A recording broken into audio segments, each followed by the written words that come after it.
वंदना करते हैं हम, वंदना करते हैं हम। नीति वचन 15।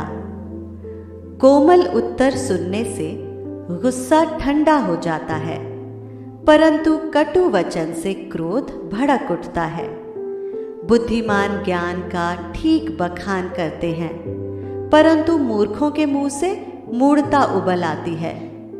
यहोवा की आंखें सब स्थानों में लगी रहती हैं, वो बुरे भले दोनों को देखती रहती हैं। शांति देने वाली बात जीवन वृक्ष है, परंतु उलट फेर की बात से आत्मा दुखित होती है।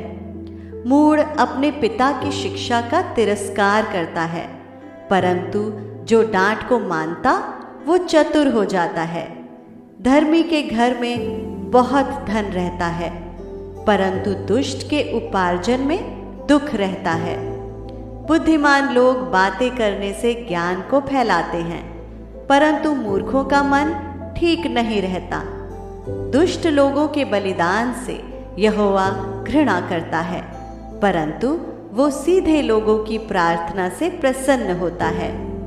दुष्ट के चाल चलन से यहोवा को घृणा आती है, परंतु जो धर्म का पीछा करता उससे वो प्रेम रखता है। जो मार्ग को छोड़ देता उसको बड़ी ताड़ना मिलती है, और जो डांट से बैर रखता वो अवश्य मर जाता है।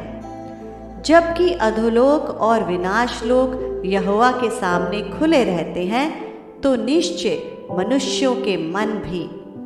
ठट्ठा करने वाला डांटे जाने से प्रसन्न नहीं होता, और ना वो बुद्धिमानों के पास जाता है। मन आनंदित होने से मुख पर भी प्रसन्नता छा जाती है, परंतु मन के दुख से आत्मा निराश होती है।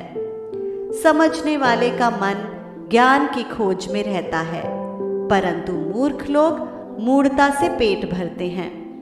दुखियारे के सब दिन दुख भरे रहते हैं, परंतु जिसका मन प्रसन्न रहता है वो मानो नित्य भोज में जाता है। घबराहट के साथ बहुत रखे हुए धन से यहोवा के भय के साथ थोड़ा ही धन उत्तम है। प्रेम वाले घर में साग पात का भोजन बैर वाले घर में पले हुए बैल का मांस खाने से उत्तम है।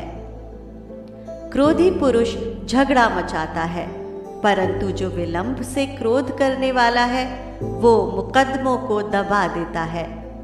आलसी का मार्ग कांटों से रुंधा हुआ होता है, परंतु सीधे लोगों का मार्ग राजमार्ग ठहरता है। बुद्धिमान पुत्र से पिता आनंदित होता है, परंतु मूर्ख अपनी माता को तुच्छ जानता है। निर्बुद्धि को मूढ़ता से आनंद होता है, परंतु समझ वाला मनुष्य सीधी चाल चलता है। बिना सम्मति की कल्पनाएं निष्फल हुआ करती हैं, परंतु बहुत से मंत्रियों की सम्मति से बात ठहरती है। सज्जन उत्तर देने से आनंदित होता है, और अवसर पर कहा हुआ वचन क्या ही भला होता है। बुद्धिमान के लिए जीवन का मार्ग ऊपर की ओर जाता है, इस रीति से वो अधोलोक में पड़ने से बच जाता है। यहोवा अहंकारियों के घर को ढा देता है, परंतु विधवा की सीमाओं को अटल रखता है। बुरी कल्पनाएं यहोवा को घिनौनी लगती हैं, परंतु शुद्ध जन के वचन मन भावने हैं। लालची अपने घराने को दुख देता है, परंतु घूस से घृणा करने वाला जीवित रहता है। धर्मी मन में सोचता है कि क्या उत्तर दूं, परंतु दुष्टों के मुंह से बुरी बातें उबल आती हैं। यहोवा दुष्टों से दूर रहता है, परंतु धर्मियों की प्रार्थना सुनता है। आंखों की चमक से मन को आनंद होता है, और अच्छे समाचार से हड्डियां पुष्ट होती हैं। जो जीवनदायी डांट कान लगाकर सुनता है, वो बुद्धिमानों के संग ठिकाना पाता है। जो शिक्षा को सुनी अनसुनी करता, वो अपने प्राण को तुच्छ जानता है, परंतु जो डांट को सुनता वो बुद्धि प्राप्त करता है। यहोवा के भय मानने से शिक्षा प्राप्त होती है, और महिमा से पहले नम्रता आती है।